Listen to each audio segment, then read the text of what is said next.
What's the meaning of Citizen Kane?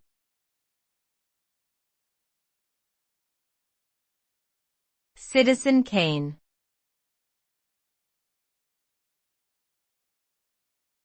Citizen Kane.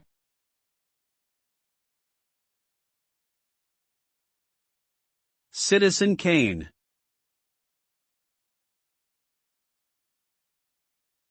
Citizen Kane.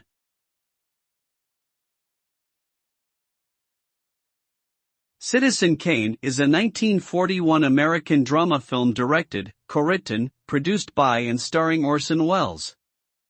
The film examines the life of wealthy newspaper magnate Charles Foster Kane, as recalled by those who knew him after his death.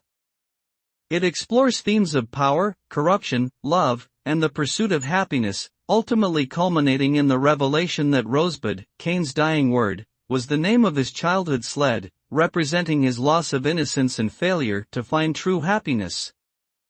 The film is widely considered a masterpiece of cinema and has had a significant impact on the industry.